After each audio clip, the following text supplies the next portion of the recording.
Boa noite! Estamos mais um dia ao vivo aqui do nosso canal Entreter Direito, nossa temporada de troca de ideias. Espero que seja tudo bem com vocês, do nosso Facebook aqui para o mundo. Bom, sem mais delongas, hoje é a nossa penúltima troca de ideias, semana que vem será a última. Estou gostando muito de fazer, está sendo bacana demais. O pessoal está participando, os vídeos tiveram aí mais de 2.000 visualizações aí todos os vídeos.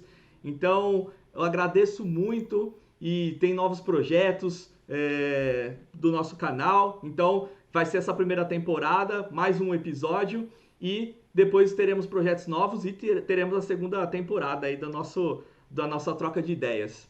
Beleza? Lembrando então que a gente aqui também já está aberto todo o nosso chat aqui para vocês ir conversando, participando. Inclusive o Renato Barros já está participando aqui, mandou um grande abraço para o Dr. Jair, uma excelente escolha aí do convidado, Dr. Renato que participou aí na semana passada. E sem maiores delongas, já vou colocar aqui na tela o nosso convidado, Dr. Jair Aparecido Cardoso, já está aqui na tela. Muito obrigado por aceitar esse convite. E o professor Dr. Jair, ele é professor da USP, da Faculdade de Direito da USP de Ribeirão. Ele é doutor em Direito pela PUC, coordenador da pós-graduação de Direito e Processo do Trabalho, a qual eu tenho o prazer de estar participando. Também coordenador do grupo GETRAB, GEDTRAB, da USP também, qual também tenho a honra de participar. E desde já agradeço muito o aceite do convite, professor Jair, e dá uma palavrinha inicial para as pessoas que estão ouvindo a gente e também as pessoas que irão assistir nosso vídeo depois quando ele ficar disponível. Ô, Daniel, bacana, meus parabéns. Eu que fico feliz pelo convite, agradeço você e cumprimento os colegas já referidos, o Renato e demais colegas que aparecerem aí. É um prazer estar com você, poder participar desse seu programa aí. Nossa, eu que agradeço, Jair. Muito obrigado por honrar. Eu disse que serão 6 episódios dessa temporada, nessa primeira temporada. Era o É. planejado, mas é também porque eu acabei comprando só 6 canecas. E eu tenho Ah, eu tenho todos os meus convidados vão ganhar uma caneca. Só minha mãe e os convidados têm a caneca, tá? Então, como eu só tenho 6, vão ser 6 episódios da nossa temporada. Mas na verdade já estava planejado, tô brincando, mas todos vão receber uma caneca. Vou fazer chegar até você uma caneca por estar participando aqui do nossa troca de ideias, tá? pô, muito E é como eu vou obrigado, muito fazer parte da obrigado. família, porque como eu disse, só minha noiva e minha mãe tem essa caneca aqui, ó, por enquanto. Ah, então tá bom. Beleza, muito obrigado então por participar e o pessoal então vai participando também. E já entrando então no nosso assunto, professor Jair, hoje a gente vai conversar um pouco sobre as transformações do trabalho e os reflexos no mundo do direito. Então, desde já, eu acho que está passando por uma profunda mudança, né? A história da humanidade aí passou por uma mudança na época da Revolução Industrial, em que todos assistiram aí a invenção da máquina a vapor, que mudou consideravelmente toda a forma de produção do trabalho e também como a própria sociedade se organizava, né? E agora a gente está passando um outro momento aí com internet, plataformas digitais.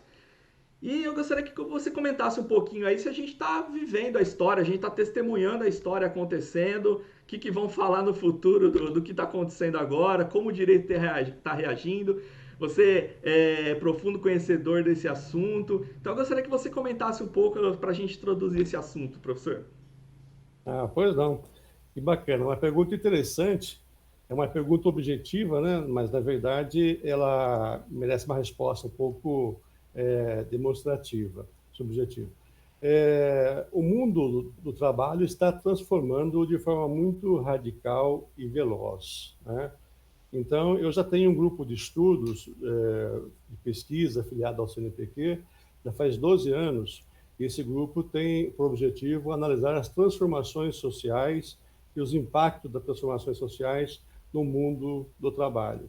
Então, a questão não é recente, a questão já é antiga, já viramos o século XXI com essas transformações do início da questão da nova tecnologia, a influência da tecnologia. Em 2012, né, dois profissionais foram fazer uma pesquisa e fizeram um congresso, né, na Alemanha, e lançaram pela primeira vez a expressão Revolução Industrial, ou Quarta Revolução Industrial, né, ou Indústria 4.0. Isso foi feito em fábricas inteligentes e discutindo a questão de cyberfísicos, monitoram órgãos e processos físicos e percebendo a mudança, a transformação realmente do sistema de trabalho. Então, esse sistema novo que foi implantado, o sistema alemão, né, que hoje temos no Brasil, ele se torna interessante por quê? Porque realmente é um sistema que vai demonstrar que cada fase da Revolução Industrial teve algo que motivou. A princípio, o vapor, depois a energia, depois o petróleo, agora a tecnologia. Certo? Então, tem assim, de marco comum essa questão. Tem uma outra coisa interessante, o tempo. A primeira Revolução Industrial demorou quase 100 e poucos anos. A segunda, um pouco menos, a terceira, menos, e essa quarta começou agora, praticamente, início do século XXI, certo? Estamos aí galopante numa evolução tecnológica e informacional muito diferente, que força uma mudança de pensamento, uma mudança de posturas, e surgem novidades, o que suscita no campo do direito a indagação. O direito está dando conta de responder a esse novo anseio social, né? Então, essas transformações realmente são interessantes, porque muda também a própria mentalidade do trabalhador. Isso que é interessante, né? Porque o trabalhador foi acostumado a ser subordinado, aprendeu a trabalhar subordinado na primeira Revolução Industrial, segunda, terceira, e veio assim. E eu era jovem, né? Lembrava do meu pai falando: olha, emprego é um só, se sair, arrumar outro, suja a carteira. Então, tínhamos antigamente a noção de que mudar de emprego, ou ficar pouco tempo no emprego, sujava a carteira, né?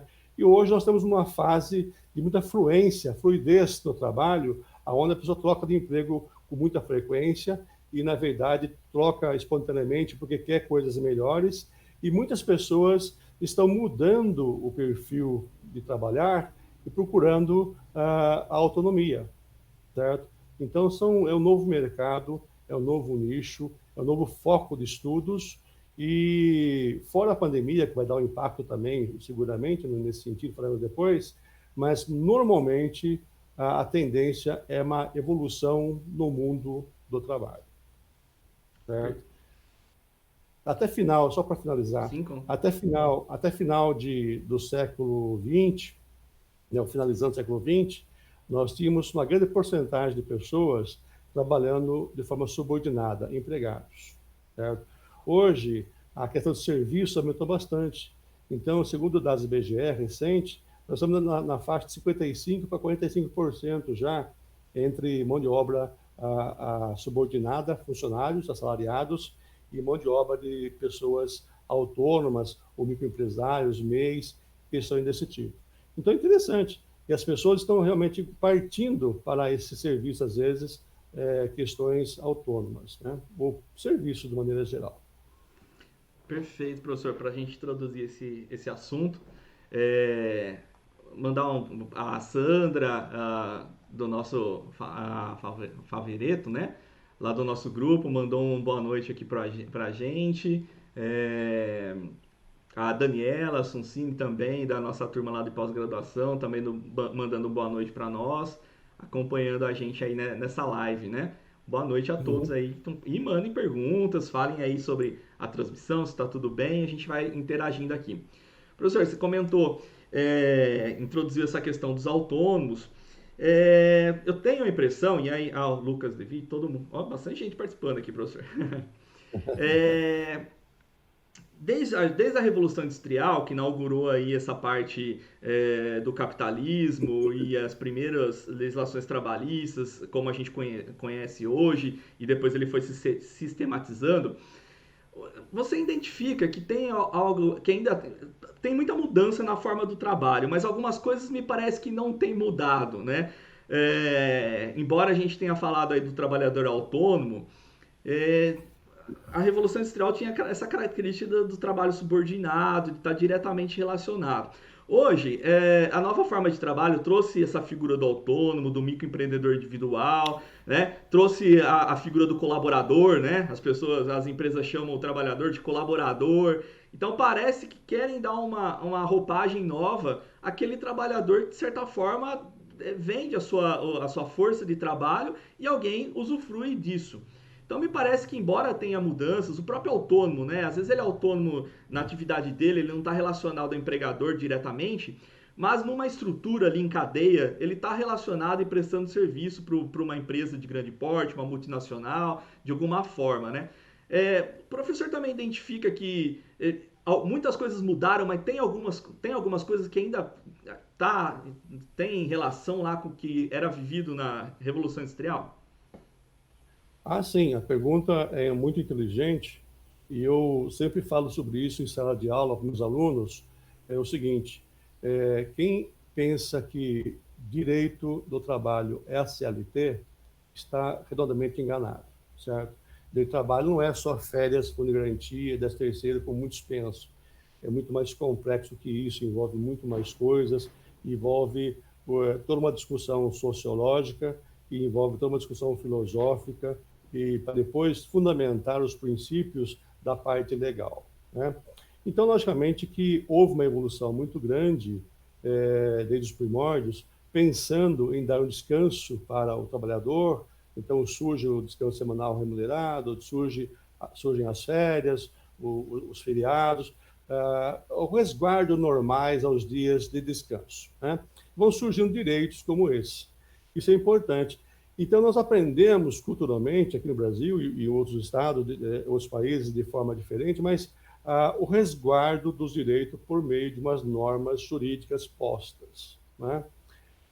Essa flexibilização vem rompendo essa lógica e tornando flexíveis os contratos. Então, essa evolução, na parte evolutiva, para depois voltar lá atrás, resgatar o que tem de comum. Nessa parte de evolução, muito interessante, porque nós não podemos ficar com esse olhar, né, do misoneísmo de rejeitar o novo. Quando começou a Revolução Industrial, lá atrás, é normal que as pessoas sabotassem as máquinas, sabote, jogavam tamanco nas máquinas para quebrar as máquinas, né? Então, é uma normal a sabotagem intelectual ou física ou industrial em algumas questões. Então, hoje vivemos uma situação interessantíssima. O mesmo receio que nós vivíamos no século XVII, XVIII, com o início da Revolução Industrial. Só que o ser humano ele vai se adaptando às questões, vamos fazendo e vai evoluindo, vamos passar essa fase, né? Então, vamos vencer esse momento. Agora, o que existe de igual, você me perguntou, lá atrás, do trabalhador subordinado, né, para o trabalhador de hoje, subordinado ou não? É a questão da essência humana, certo? Lá atrás, no século XVII, final do século XVII, começo do século XVIII, o homem, né, não tinha muita noção dos seus direitos e ficava muito à mercê da exploração do empregador e as questões outras, e o Estado era apático à questão da proteção do trabalho. Hoje é diferente, mas o que busca o homem de hoje e o homem do século XVII, XVIII? Uma segurança para ele e para a família. Tá? Condições de vida digna para ele e para a família. Condições de poder exercitar um verdadeiro direito existencial, o direito de existir, o direito de contemplar a sua vida com os seus semelhantes, com os seus vizinhos e amigos, né? Essa é a essência que tínhamos atrás, que motivou os primeiros movimentos sindicais para cobrar do Estado o surgimento embrionário de uma legislação de proteção ao trabalho. Começou regulando as questões da jornada de trabalho, depois evoluiu para outras coisas. O que queremos hoje? Certo? É o mesmo enfrentamento ao capital, buscando o resguardo, a dignidade da pessoa humana e uma segurança ao pai de família para poder chegar em casa tranquilo e saber que está criando a família e poder projetar alguma coisa na sua vida. Então, um respeito maior à dignidade da pessoa humana, mas a essência do ser humano é a mesma, certo? E é essa essência que nós temos que cuidar. Hoje existe uma maior preocupação com essa essência, né, do ser humano. É um direito existencial. Mas a essência é a mesma. Então o homem não muda, sempre vai ser assim e sempre vai ter as suas lógicas da necessidade, né? E isso leva a uma luta constante entre capital e trabalho, né? Que é a grande luta entre capital e trabalho. Perfeito, professor.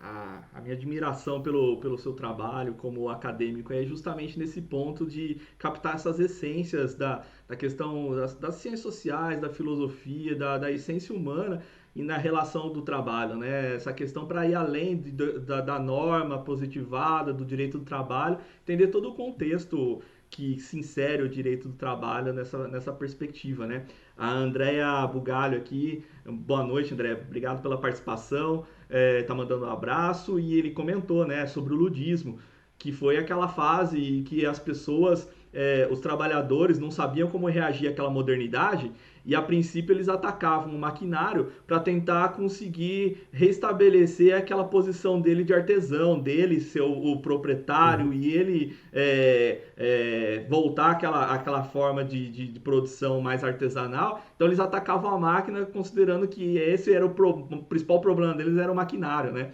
E depois, Uhum. posteriormente, com a organização, inclusive em sindicatos, que foram adequando aí a reivindicação, né? E aí a Sandra também participando, né? Que a essência da exploração do trabalhador, né? Continuaria a mesma, que é isso que a gente está conversando um pouco. Mudou muita coisa na forma do trabalho, mas os objetivos do capital e os objetivos do trabalho, na essência, É, é a permanecem, mesma. né? É a mesma. Então, a essência é a mesma, a exploração é a mesma. Sempre vai ter a exploração do capital sobre o trabalho. Hobbes já afirmava isso filosoficamente, né? O homem é o lobo do homem, percebe? Então, sempre vai existir a exploração do homem pelo próprio homem. O que nós precisamos hoje ter em mente é que essa exploração deve ter limites. Antigamente não tinha limites, o regime escravo era muito forte, os outros tipos de exploração, e também, quando não tinha legislação trabalhista, o capital explorava como queria o ser humano. Hoje, a exploração está mais moderna, mas é a mesma exploração. Existe a exploração do trabalho ainda, né? Então, eu costumo dizer sempre para as pessoas: o mesmo trabalho que dignifica também danifica, certo? Então, precisamos procurar um trabalho dignificante e evitar o trabalho danificante. E trabalhar para que as pessoas tenham realmente dignidade no trabalho, porque danificações nós temos muitas. É uma loucura num momento como esse de revolução 4.0, quarta revolução industrial, tecnologias, coisas bonitas, mas ninguém acompanha realmente junto ao Celeste de sua cidade para verificar quantos acidentes acontecem, né? E quantos jovens se acidentam nas indústrias. Metalurgia, principalmente, que é um ramo muito complicado. Construção também, né? Pessoas que vêm a óbito, às vezes jovem, em ter idade, por questões de excesso de trabalho na cana-de-açúcar, por exemplo. Pessoas que chegam ao estresse físico, morrem de estresse físico, certo? Isso em termos físicos, sem falar, né, da nova e moderna doença, que são o síndrome de Burnout, né, ou síndrome das doenças psicossociais.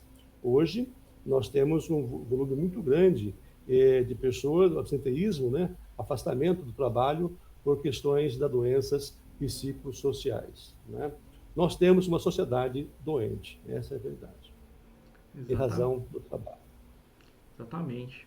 Mandar uma boa noite aqui para a Renata Scarpini, da nossa turma lá da pós-graduação da USP, a Raquel Bossan, Denilson, colega advogado aqui em São Carlos, Jaime Deluce, também advogado aqui em São Carlos. Muito obrigado pela participação, boa noite. E vão participando aí, mandem dúvidas, comentários sobre a nossa transmissão, vamos participando, né?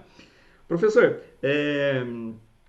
a gente comentou aí quando surgiu essas questões que alteraram a forma de produção e alteraram a forma de até mesmo da sociedade, o direito do trabalho veio em uma forma meio reativa a isso, né? Obviamente, tem aquela discussão se o Estado era liberal, ele passou a ter uma intervenção maior.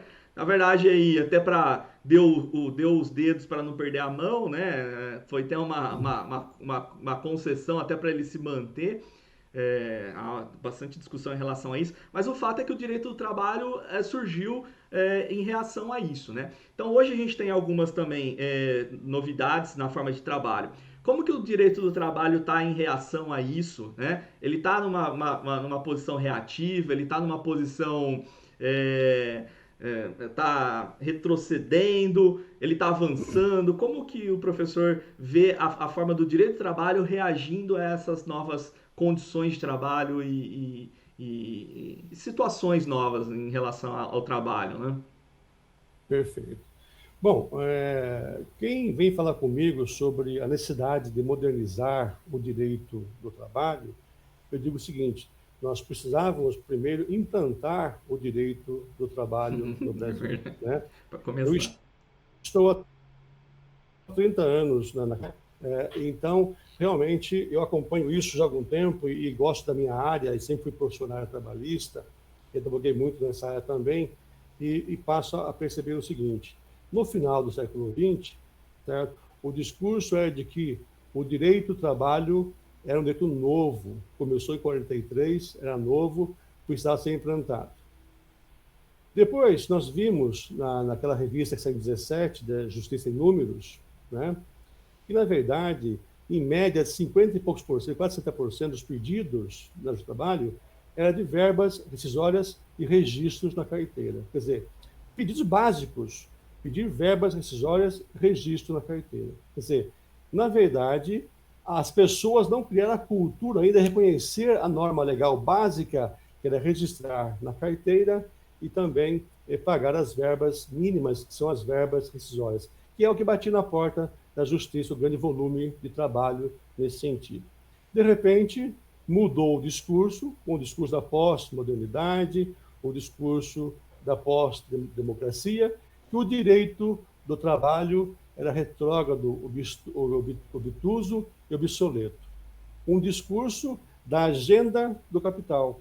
Mas não é uma agenda do capital no Brasil, de algum político em específico, uma agenda mundial, uma agenda do capital mundial que vem implantando mundialmente algumas reformas, algumas adequações, né, para mexer, flexibilizar as garantias adquiridas com o tempo. Certo? O interessante é que, quando o governo quis mexer na Previdência Social, que é privada, o famoso INSS, né, ele misturou, nesse momento, a questão do público, certo? E jogou o seguinte: onde se viu servidor público se aposentar cedo, salário integral, um monte de coisa, e pegou, nesse momento, juízes, promotores que tinham um salário, não é o caso de professores, que ganham pouco, logicamente, e pegou juízes, promotores com esse discurso, jogou toda uma sociedade contra os servidores públicos. Você percebe? E a sociedade foi envolvida com esse discurso falacioso e comprou a reforma da Previdência. Ele fez a reforma como ele queria, e, na verdade, o grande prejuízo foi no setor da Previdência Social mesmo, o INSS, e as pessoas passam a perder muito com isso, né? E muitas pessoas que dependem disso defendiam essa reforma na época, né? Então, veja, é uma falta de esclarecimento. Existem duas coisas importantes, Daniel, e eu vou falar para você que isso mexe, para voltar num assunto nosso anterior, que é a questão da fake news e a questão da pós-verdade. Fake news é uma mentira, tudo bem, inventa e joga na rede. Mas a pós-verdade é um discurso novo, que pouco discute sobre isso, que é um discurso onde as pessoas falam da coisa certa, mas muda o argumento, muda a lógica e muda o assunto. Certo? Quer mexer na Previdência, mas misturam coisas, pegam coisas não são falsas, mas muda a lógica e manipulam a massa, manipulam o povo. Certo? Isso é muito comum nas eleições, é muito comum em momentos em que a política quer mexer com o povo, quer dizer, mexe com uma coisa que não é verdadeira, é real, mas argumentos falaciosos. Né? Então, tudo isso está fazendo com que haja duas questões. A evolução tecnológica, que leva as pessoas a amadurecerem, crescerem, a terem novas consciências, mudarem os pensamentos. Mas leva também o capital, certo? O mesmo querer na essência lá atrás, que é de furtar os direitos adquiridos, né, depois de longos anos de conquista, certo? E eu lhe pergunto, como é que fica agora a situação? Para onde caminhamos? O futuro, certo, é realmente a valorização sindical, porque os governos estão envolvidos e promovidos cada vez mais pelo capital. Quem hoje financia uma campanha política, o do Trump foi assim, a Rússia investiu, outros investiu, em outros países investiram. No Brasil, sabe que houve investimento e não vai acabar, vai ter futuramente investimentos. Quer dizer, na verdade, financia-se ou fabrica-se um novo presidente, um novo administrador local, e assim por diante. Né? Então, eu acho que o papel do sindicato, um novo modelo sindical, uma nova forma de ver a defesa do trabalho é fundamental. Né? Nos países que funciona bem, isso é importante. Perfeito, professor. Excelentes reflexões para trazer aqui para a gente conversar sobre isso. Mandar um abraço aqui para Simone Tavares de Andrade, está participando aqui. Excelente exposição, parabéns, professor. A Raquel também participou, ótimas ponderações do professor Jair. A Simone, novamente, excelente colocação a respeito da agenda do capital. Então, exatamente isso, né? E também me parece nessa questão do discurso em reação às coisas que vão acontecendo, parece que não tem fim essa sede, essa ânsia de sempre querer essa flexibilização, esse ataque, né? Eu retomo um pouco aqui há um tempo atrás, falava que a questão da terceirização na atividade meio, né? Era essencial para competitividade no mercado internacional, no mundo globalizado, flexibilizou isso. E agora o que nós temos? Uma flexibilização, inclusive, da atividade fim das empresas. Então, assim, parece que não tem fim esse discurso que vai sempre se reinventando. E o que eu paro para pensar é assim, ele vai sempre se reinventando e ele está sempre, de certa forma, convencendo uma parte da classe trabalhadora, né?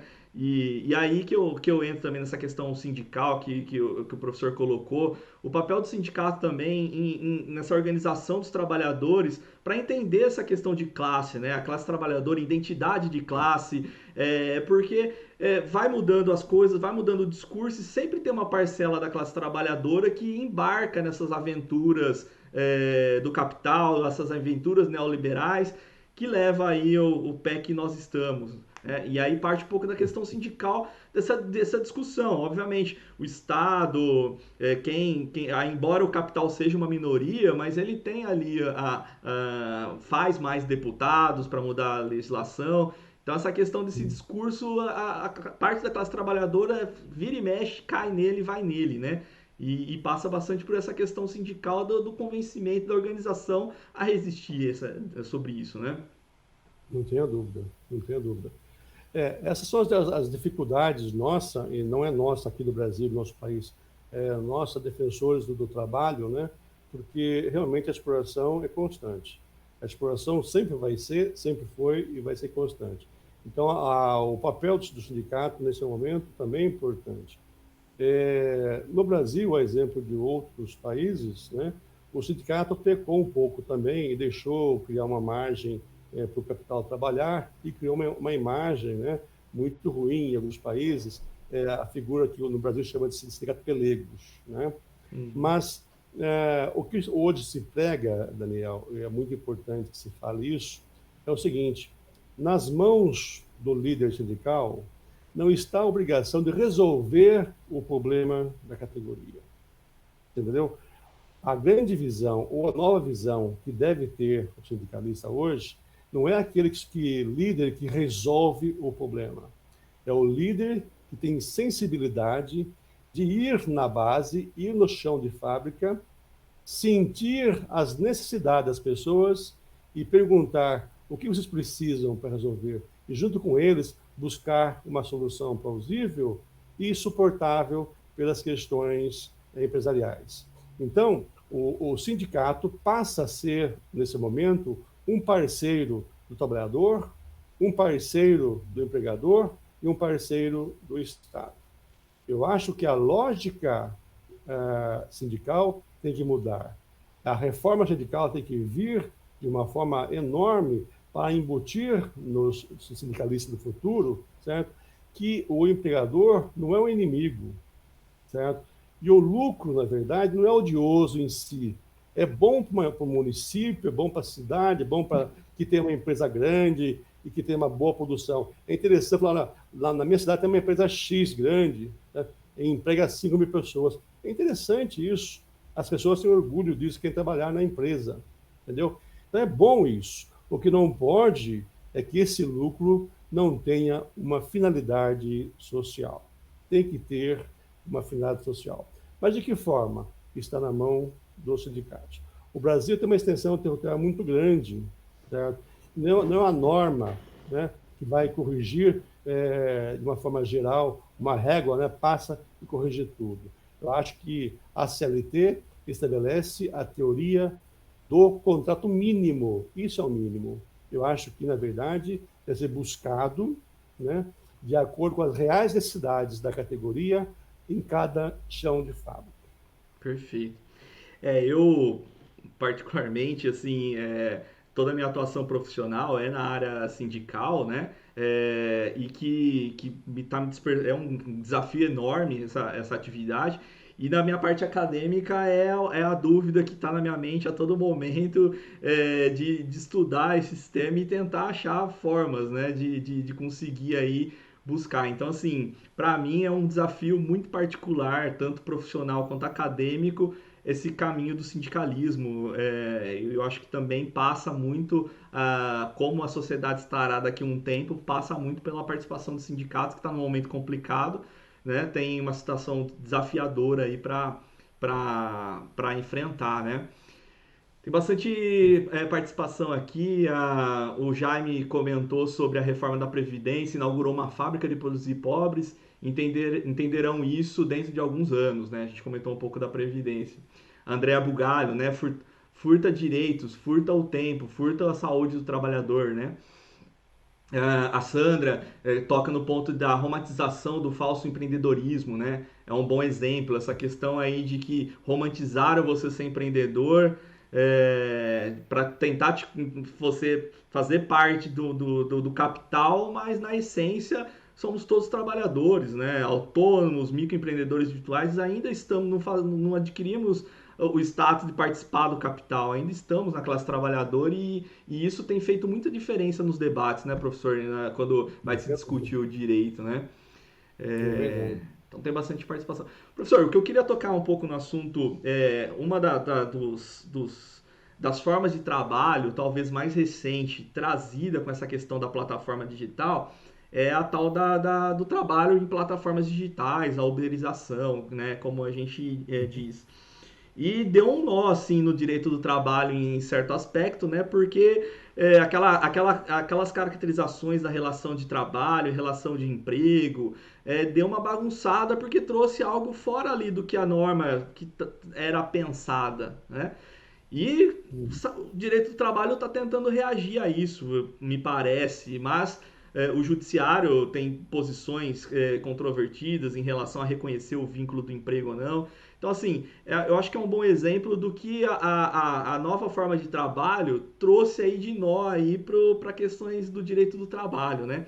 Como que o professor vê esse ponto em relação a essa questão mais específica, assim, desse tipo de trabalho? Perfeito. Bom, inicialmente chamaram a atenção para uma coisa que uma aluna nossa defendeu mestrado lá na USP, fez um trabalho muito interessante sobre isso, né? O que nós chamamos de uberização. Então surgiu uma empresa chamada Uber, que fez a questão dos motoristas e cresceu, todo mundo conhece a história, não vou falar aqui, certo? E ela fez uma plataforma digital, e essas plataformas foram desenvolvidas e outras surgiram em novas coisas. Então, assim como o toyotismo criou lá situações que diversas empresas tinham o modelo do toyotismo, assim o Fordismo criou o modelo tal, criou-se o modelo da uberização. Então, usa-se genericamente a expressão uberização para tudo, né? Mas, na verdade, é uma empresa específica e delas derivaram outras, né? Essas empresas que saem, startups e outros modelos de empresas de tecnologia. Então, hoje, nós temos uma dimensão muito grande de plataformas digitais, né?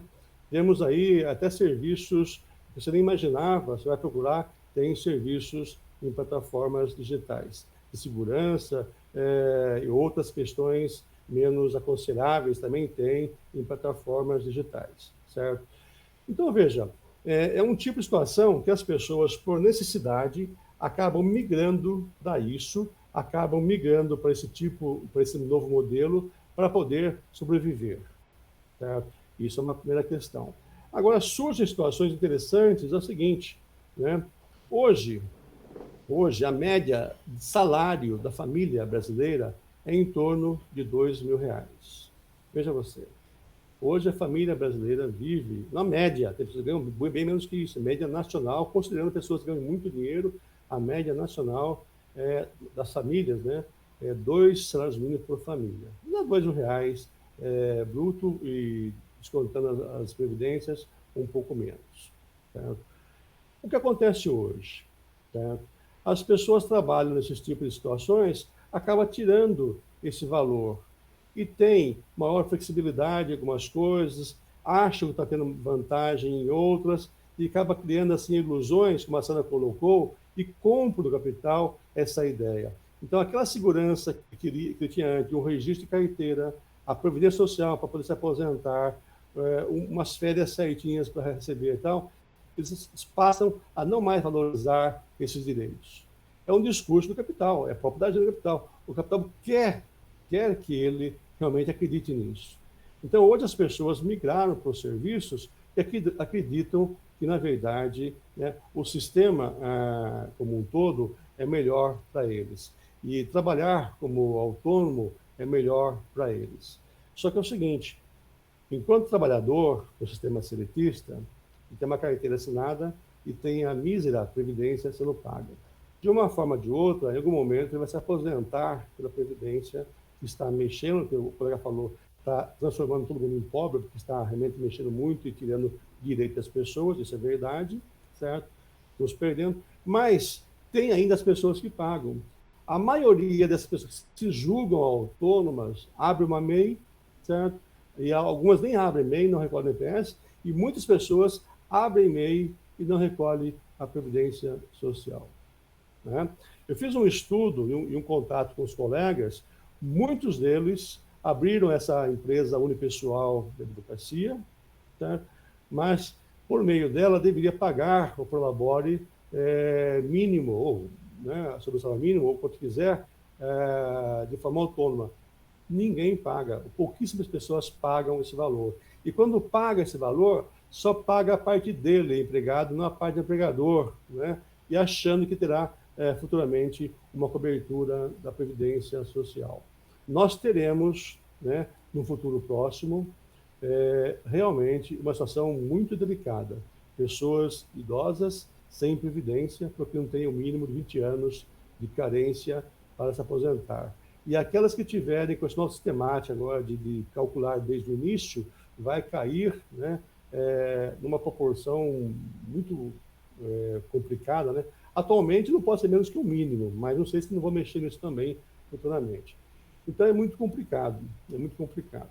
Dando um exemplo para você, Daniel, sendo muito breve, eu estou aqui em São Pedro em razão da pandemia, então trabalhando por internet, fico o dia todo, trabalho muito mais em casa do que no serviço às vezes, mas em casa aqui eu sou obrigado a sair, a fazer algumas coisinhas, e passei numa construção próxima da minha casa aqui, fui conversar com alguns pedreiros, certo?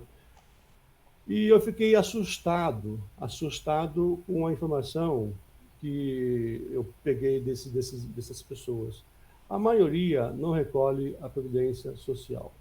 O construtor, quando termina a casa, ele recolhe o INSS sobre a construção. É obrigado. Não sei porquê, mas é obrigado. Certo? Mas o INSS não quer saber quem trabalhou ali ou não, quer receber sobre a construção. Certo? E, na verdade, isso não vai para o trabalhador. E eles não recolhem a Previdência Social. Né? E a maioria deles tem a ilusão de trabalhar em uma outra coisa, não quer sujar a carteira, ou sujar a famosa noção. Eu falei com o rapaz, não, mas eu sou chapeiro, eu fiz um negócio de chapeiro, eu sou bom, sei fazer lanche, sei fazer... Sabe, eu realmente fiquei muito assim, empolgado por ele. Ele tem um sonho de vida simples, mas tem, e quer ter a carteira limpa. Ele vai ficar naquele serviço sem recolher a previdência. Tá? Eu falei, bem, há quanto tempo você já está aí? Há 3 anos. Entendeu? E quantos mais vão ficar ali nesse mesmo tempo? Você percebe? Então, é um problema seríssimo que as pessoas estão ajudando o capital em razão de uma nova mentalidade. Não se dá mais valor, né, à carteira assinada. Essa é uma preocupação muito grande, né, para se buscar, de buscar um meio de proteger essas pessoas e dar a elas o mínimo necessário. Daí você me pergunta, Jair, mas você é um defensor da carteira assinada? É um defensor do trabalhador, um defensor tal? Não, na verdade, você tem um exemplo aqui da pessoa simples, humilde, que é o pedreiro, o servente de pedreiro e tal. Mas tem trabalhadores com Uber e outros tipos de plataformas digitais, que você começou a conversa com isso, estou voltando agora a resgatar a questão, que é a mesma situação, certo? A maioria desses motoristas ganha um pouco mais, estão contentes com isso, já não voltam mais, querem ficar com isso, mas não recolhem a previdência social, né? Daí eu uso muito do Uber, né, em Ribeirão Preto, em São Paulo, quando eu estou lá, eu uso bastante, e eu pergunto para as pessoas, eu fui nessa construção, mas para fazer uma pesquisa, eu sou um pesquisador, eu preciso ouvir as pessoas. Assim como eu falo que o sindicato tem que ir na base para ouvir as pessoas, eu vou na indústria, vou na construção e falo para as pessoas para sentir o que elas querem. E quando eu estou no Uber, eu pergunto, você trabalha quanto tempo aqui? Tanto. Quanto você ganha? A gente vai perguntando assim na viagem e tal, né? E você prefere trabalhar autônomo ou registrado? Todos querem trabalhar como autônomo, certo? Veja bem, eles querem autonomia, eles não querem estar com ação trabalhista, não querem pleitear essa questão, preferem ser autônomo. Você percebe a situação? Então, veja, aí volta numa questão, numa palestra que eu dei em São Paulo, há pouco tempo, junto com o Guilherme Feliciano, no evento que ele fez em São Paulo, o seguinte, nós tínhamos, Daniel, lá atrás, eu acho que você estudou nessa época também, porque eu, quando estudei Direito, eu estudava o Washington Barros Monteiro, que era uma enciclopédia, servia para o curso todo, era um livro só, eram 6, 7 livros, a gente comprava e passava de um para o outro, era ali, o direito não mudava com tanta frequência. Eu estudei Direito Civil e no Washington Barros Monteiro. E lá no Washington, eu estudei Direito de Família. Esse é o exemplo de São Paulo. Porque antigamente nós tínhamos um modelo de família. Veio a Constituição, manteve esse modelo, família formada pelo homem e pela mulher. Certo? Hoje, nós temos diversos tipos de modelos de famílias. Famílias homoafetivas, famílias monoparental, enfim, hoje mudou as questões da formação da família. Temos diversos tipos de famílias, as quais devem ser respeitadas pela sociedade e pelo direito. Então, hoje, nós devemos falar direitos das famílias, não direito de família, né? Porque são várias a complexidade das famílias. O trabalho é a mesma coisa. Nós não podemos mais falar direito do trabalho. Nós vamos falar direito dos trabalhos. Porque hoje nós não podemos proteger ou pensar em proteger só o empregado e o empregador. Certo? Nós precisamos pensar em proteger o ser humano que trabalha. Certo? Pensar em trazer uma dignidade ao ser humano que trabalha, independentemente dele estar ou não registrado. Você percebe? Né? Então, qual seria o justo para esse pessoa simples, o servente de pedreiro? Né? Qual seria o justo para o motorista do Uber? Qual seria o justo para aquele menino que vai de bicicleta entregar o lanche do iFood? Certo? É essa a nova visão que deve buscar o direito para enfrentamento. Buscar equilibrar a sociedade e buscar novos direitos. Manter o que nós já temos, mas buscar novos direitos. Ah, mas o Ministério Público do Trabalho, olha que bonito, entrou com uma ação civil pública para reconhecer o vínculo do Uber. Eu falei lá em São Paulo, peraí, mas alguém perguntou para eles se eles querem? Alguém desses promotores públicos pegou o Uber e perguntou se eles querem? E não, é um sindicato, por acaso? Tem legitimidade para falar em nome de uma categoria? E por que não inverter a lógica e pensar o que podemos fazer por esses irmãos que trabalham nessas condições? Né? Eu acho que aí é a lógica que deve caminhar o novo direito dos trabalhos. Né? Criar uma mentalidade de se buscar uma proteção diferente a esses trabalhadores. Perfeito, professor. Uma aula e excelente, assim, reflexão em relação a essa questão. Passar um pouco daquela parte do artigo 2º e 3º ali da Constituição, aquela definição engessada de relação de emprego e relação de trabalho, tratar, isso também vale para os sindicatos, né? Tentar representar pessoas para além do contrato, da relação de trabalho e da relação de emprego, né?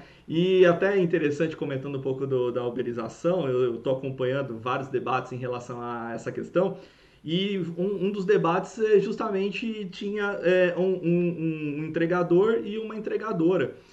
E aí, né, você conversa em relação à questão de ser autônomo, né? Fala, aquela questão de convencer o autônomo de que ser o autônomo é bom e ser um trabalhador registrado é algo mais engessado, né? E aí, na conversa, falou, olha, ali, autônomo, eu falei, olha, eu que faço o meu horário, eu que escolho o meu horário de trabalho, né? Eu que determino isso. Quem não quer ter uma flexibilização no seu horário de trabalho, eu que determino. Aí perguntaram, mas quantas horas você trabalha por dia? Ah, eu trabalho umas 14 horas, 15 horas por dia. Então, assim, ele que escolhe o horário de trabalho dele, mas ele está trabalhando 14, 15 horas. Então, peraí, alguma coisa não está errado, está errado nessa autonomia, né? E outro detalhe que eu achei interessante é como a parte do aplicativo, o algoritmo do aplicativo trabalha. Porque assim, no primeiro mês em que ele se inscreve, isso quem está relatando é o entregador, né? No primeiro mês que ele se inscreve, o valor da corrida dele é maior. Então, no primeiro mês ele tira ali 3, 4 mil reais. Mas o algoritmo vai reajustando a taxa de entrega dele ao ponto de que para ele conseguir fazer esses 3, 4 mil reais de novo, ele tem que aumentar a sua jornada de trabalho. Então, primeiro vender essa ideia de autonomia, de sócio do Uber, sócio do iFood, trouxeram eles para cá, então desfez aquelas relações de emprego direto com o restaurante e atraiu eles com esse discurso e também com a questão financeira. Por isso que vários trabalhadores pensam, falam, não, eu tirei 4 mil reais, 3 mil reais, quando eu ia tirar isso com CLT, né? Mas o algoritmo do sistema vai reajustando isso ao ponto que vai chegando, ele nunca mais vai conseguir ter aquele valor, né? Só que a hora que ele fez isso, a hora que ele já tá atraído, ele já tá dependendo daquela plataforma, né? Porque antes os trabalhadores até complementavam a renda com isso, mas agora estão dependendo dessa plataforma para tirar o seu sustento. Então, eu achei interessante ouvir eles entender até um pouco mais toda essa forma como foram fazendo com que eles dominassem agora essa forma de entrega. E aí agora, tanto os restaurantes como os próprios trabalhadores os estabelecimentos estão na mão dessa coisa e é extremamente perigoso, né? Você ter toda essa potência, toda essa definição, e isso mexe muito com a questão social, né? Como a sociedade vai se organizando. Tem Uhum. aqui participações, excelente aula do professor Jair, a Daniela comentou, exposição maravilhosa do professor, da Simone, Vanderlei Strano, o que o professor disse em sindicatos pode representar trabalhadores de categorias desorientadas. Vanderlei Strano, presidente dos sindicatos metalúrgicos, qual tenho a honra de trabalhar, e a gente, como comentei, né, a minha preocupação profissional e acadêmica e até dos sindicatos que eu advogo é justamente isso, né, como conseguir representar esses trabalhadores que hoje, pela legislação, ele não está vinculado ao sindicato, né? Porque eles não têm uma relação seletista. Mas não é por isso que eles têm que estar desprotegidos da relação de uma organização, ou sindical, ou em associações, enfim, né? Então vai um pouco disso que a gente está conversando, de mudar um pouco esse paradigma para a representação e o direito do trabalho ir além daquela questão sindical, seletista, né, professor? Não tenho dúvida. Essa questão do vínculo empregatício, porque a empresa define a área econômica, né? A categoria econômica. E se você vai trabalhar na categoria dela, forma a categoria profissional. Então, quem forma a categoria profissional é a própria empresa. A pessoa monta uma empresa metalúrgica, quem vai trabalhar nela vai ser os metalúrgicos, né? A categoria profissional dos metalúrgicos, tá certo? Então, essa é a lógica.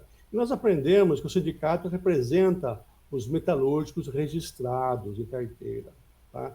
Eu falo a seguinte questão: as pessoas que trabalham de maneira informal para o metalúrgico é da categoria profissional metalúrgico, deveria ter uma forma de evolução do sindicato buscar a proteção desses informais que prestam serviço para os metalúrgicos, Exato. entendeu? Porque é uma categoria, né? Eles estão Uhum. na categoria. Nenhum lugar define somente categoria quem está com a carteira assinada. É quem trabalha, São né, trabalhadores, para o exato. segmento econômico, trabalhadores. Então, eu acho que quem trabalha, por exemplo, no iFood, por exemplo, entregando essas questões, são comerciários. E São deveria trabalhadores. ter os Uhum. direitos dos comerciários, né?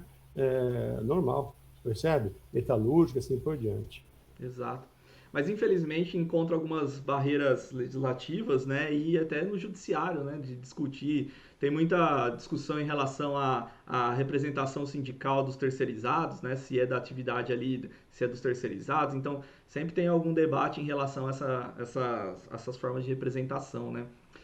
Professor, o conhecimento é extremamente vasto em relação a isso. Nosso tempo está passando bem rapidamente aqui, né? Uhum. Mas assim, eu acho que como é muito vasto, vocês têm participado de muitas lives. Aliás, dizer a honra que é ter você participando desse canal. É isso. Amanhã você participará de um evento na USP, né?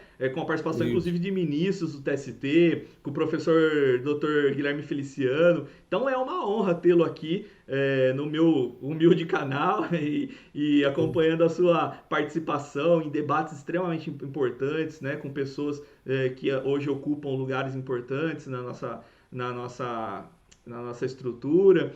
Então é uma honra.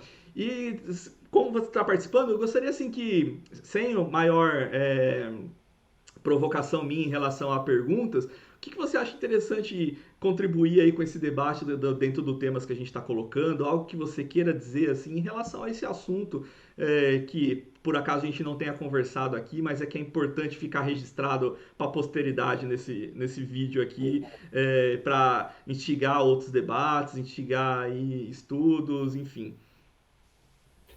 Daniel, como você mesmo disse, o assunto é empolgante, é denso, tem muitas questões, né, questões que deveriam ser abordadas e o tempo é exíguo, então nós precisamos conversar muito mais e ficaremos aqui. Sempre tem questões de muita profundidade. Eu acho que uma coisa importante nisso é trabalhar, né, na questão do social, inverter os pensamentos, embutir nas pessoas, eu nas minhas palestras falo isso, né, para respeitar o direito existencial, certo?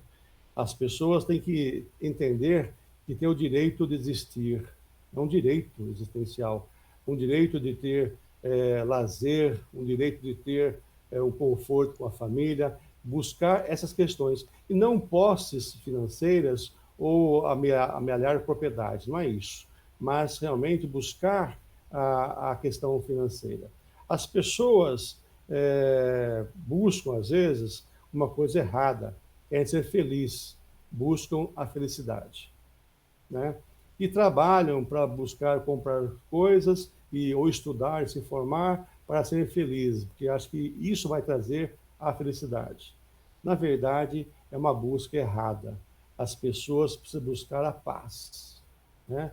Quem está em paz consigo mesmo é feliz. Então, ter consciência das suas limitações, ter consciência dessas suas questões, trabalhar buscando a paz e o seu direito existencial, o direito de existir. Porque senão o estresse constante, uma busca por uma coisa efêmera, passageira, que é a felicidade, né, vai trazer essas questões das doenças psicossociais que estamos por aí, né? Essa é a primeira questão. E segunda questão, logicamente, prosseguir sempre, né, na questão da defesa do trabalho e do trabalhador, enquanto ser humano, que deve ter a sua dignidade humana respeitada. É isso, né? Paz e trabalho. Perfeita síntese, professor. Eu acho que esse seria o objetivo de todos os operadores do direito, do próprio direito do trabalho. Eu acho que é trazer essa paz para a sociedade, é trazer dignidade para o trabalhador. Eu acho que esses objetivos, principalmente de quem trabalha no direito do trabalho, nunca podemos perder de vista, né? O objetivo máximo de toda essa discussão nossa é melhor qualidade de vida para as pessoas, paz para as pessoas, dignidade para elas trabalharem, que com certeza isso vai refletir num lugar melhor para a gente viver e conviver. Eu acho que esse é o objetivo do direito do trabalho e de todos os operadores do direito do trabalho, né? E estudiosos do direito do trabalho. O Carlos aqui comentou, né, que é uma forma de alterar o estatuto em relação àquela questão que a gente estava falando dos sindicatos, né? O Vanderlei Strano, parabéns e obrigado pela aula. Vanderlei Strano, presidente dos metalúrgicos. A Renata Scarpini transcende o direito, né? Ela comentou uma excelente aula. A Luísa comentou: excelente, professor Jair, adoro ouvi-lo, muito sábio e sensível às questões de vida e do direito do trabalho, muita admiração. Eu faço coro aí a Luísa, da Uhum. admiração que eu tenho aí pelo professor, justamente por ter essa sensibilidade e essa clareza, essa lucidez de pensamento em relação ao direito do trabalho e essa função social que ele tem para melhorar a nossa vida dos trabalhadores, né? Então, professor, é, finalizando aqui um pouco nossa conversa, esse canal é o Entreter Direito, então a gente sempre busca falar o direito de uma forma mais acessível, palatável, e também configurar, juntar isso um pouco com entretenimento, né, para a gente conseguir transmitir as nossas informações de uma forma melhor. E os operadores do direito, às vezes, têm um estigma, né, de estar sempre nesse ambiente formal, mas todos nós temos várias atividades fora do direito, então eu sempre gosto no final da nossa conversa trocar uma ideia a respeito da nossa vida um pouco fora do direito. Aqui eu Evidente. tive o prazer de conversar com todos os convidados aqui, muitos amigos próximos, e eu vi que tem bastante coisa em comum a música, vários participantes aqui têm instrumentos musicais como hobby, né? Então a gente Uhum. conversou. E aí eu gostaria de saber de você, assim, fora a paixão pelo direito, por dar aula, pela vida acadêmica, o que te faz descontrair um pouco, relaxar em relação a essa loucura que é a nossa atividade, né?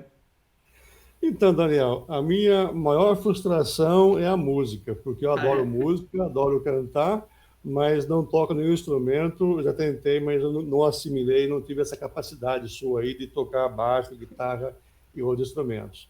Mas essa minha frustração é maior. Mas tem uma coisa interessante. Eu comecei a fazer a faculdade de Direito e junto com o direito, eu fiz administração e direito, né? E Uhum. nas faculdades eu aprendi uma coisa importante junto com o curso, e hoje eu virei professor também dessas questões, que é o meu hobby. Eu sou professor de truco e bilhar, então Ah, é? carteado, certo? Se quiser me Sério? convidar, eu dou aula, já lancei livros de truco e de ensinar a jogar bilhar, estou brincando, essa parte é brincadeira. Mas eu gosto de ir em clubes, né? E tenho em casa mesa de bilhar, eu passo um tempo, acho que o jogo de bilhar é um jogo interessante e é um hobby que eu passo muitas horas no final de semana fazendo isso, né? E cartas, né? Acho que é um prazer receber amigos, sentar, brincar, jogar. Acho que é um esporte que integra, né? Quando eu era jovem, jogava bola, mas atualmente fico no, no bilhar e no baralho. Que legal esse hobby, professor. Eu não sabia. Bilhar é um xadrez dinâmico, né? É uma coisa, É tem muita verdade. estratégia, né? Xadrez, Fora da xadrez habilidade eu humana. jogo, xadrez eu jogo também, mas na verdade são poucos colegas para jogar, né? Então, quando aparece um colega, a gente joga, mas são mais raros, Eu né? tive mesa de bilhar em casa também, eu acho muito legal, bacana. É Não desenvolvi bacana. muita habilidade em relação a isso. E cartas, eu sempre. Eu sou meio indeciso, às vezes já me meti a fazer um monte de coisa, né? E então eu tive também uma fase de tentar aprender poker, né? Falei, não, vou ser um profissional do poker. Tive uma fase de tentar aprender, mas é sempre meio fogo de palha, assim. Mas eu gosto muito de jogo de cartas de estratégia, de tabuleiro. Eu acho que é um Uhum. hobby excelente Sei, e sei, sei. exercita a mente, né? Não, mas não faz o seguinte, quando quiser aprender mesmo, sério, para participar de campeonato e de disputas, fale comigo que eu te ensino. Carteado e snooker, eu sou também um professor, uma dessas favas, muito bom. Perfeito. Meu professor, minha referência no estudo do Modesto. direito e agora também minha referência nas cartas e no bilhar aí, com certeza. Tem muito que ensinar Uhum. pra gente. Eu adoro, acho bastante interessante. Bom, o pessoal aqui tá participando bastante nessa parte nossa aqui. Sempre um prazer ouvir o professor Jair Cardoso, a Sandra, o Antélio Dimas Ribeiro. Parabéns pela aula, professor Jair, e o Daniel pelo canal. A Renata Scarpini falou: opa, música? Opa, eu sei que ela gosta bastante, toca violão, Ela canta, canta. cantora, cantora. É... Ah, a Sandra falou que você faz um ótimo cover de Elvis. Ah, é verdade, já fiz cover de Elvis também, tem essa. A Daniela, parabéns pelo canal, Daniel. O Lucas também, nosso colega lá, colocou aqui, hashtag Jair Chapéu. Mandou uma risada aqui, mandou um abraço pra gente, o Lucas lá da pós-graduação. Professor, muito obrigado. A gente ficou bastante tempo aqui conversando, passou muito rápido esses momentos juntos Sou aqui, mesmo. trocando Gostou. ideias sobre o direito. Eu agradeço muito ter cedido um tempinho aí da sua vida, um espaço para conversar comigo nesse canal, ainda mais considerando a quantidade de eventos online que você está participando, de dimensões assim. Amanhã teremos aí, estarei acompanhando aí um Uhum. evento muito interessante da USP com o ministro do TST, com o Dr. Guilherme. Então, assim, minha admiração, renovo aqui a admiração que eu tenho pela sua pessoa, pelo seu profissional. Agradeço demais. Quiser dar uma saudação final aí para a gente encerrar a nossa Não, live. perfeito. Então, amanhã teremos a semana jurídica com o doutor, com o ministro Agra Belmonte, do TST. No dia 25, teremos um outro encontro, uma outra live, com o ministro Cláudio Brandão, também do TST. Né? São amigos nossos que vieram a nosso convite. Assim como você me convidou, eu também os convidei para nós termos um bate-papo amanhã de manhã, no final da faculdade. E a semana que vem, dia 25, às 18 horas da noite. Né? São colegas, é legal. Então, os colegas que estão assistindo podem depois também seguir. E eu gostaria de agradecer, viu, Daniel? Eu sou também muito simpático ao seu trabalho, à sua forma. Você é uma pessoa muito dedicada no seu trabalho, nos estudos. Tem sido um parceiro muito grande meu aqui na faculdade, trabalhando com a gente de uma forma muito assim solta, né? Muito livre e muito bacana. Então eu respeito muito o seu trabalho, o seu papel e você enquanto pessoa, né, enquanto profissional e como amigo. Então muito obrigado. E foi um prazer receber esse convite seu. Eu vim de coração porque você é uma pessoa que merece atender. E se precisasse, ficaria muito mais tempo falando com você aqui, que é um prazer falar com você. Você é muito simpático. Nossa, Jair, muito Ok? obrigado. Eu fico extremamente feliz. Para mim, já valeu muito essa iniciativa de ter esse canal, só pela sua participação e dos outros convidados que tiveram aqui, que foram participações excelentes. Essa primeira temporada aqui do Troca de Ideias foi maravilhosa para mim, aprendi muito. Pessoas maravilhosas participaram e para mim já valeu, inclusive só pelas suas palavras aí finais, já valeu a iniciativa aqui de ter esse canal. E o pessoal também continuou mandando um abraço aqui. O Lucinei Custódio, vice-presidente do Sindspam, sindicato também para assessoria. A Mel, minha noiva, falou que passou muito rápido. Parabéns pelas reflexões, tema extremamente importante. Então, Jair, muito obrigado.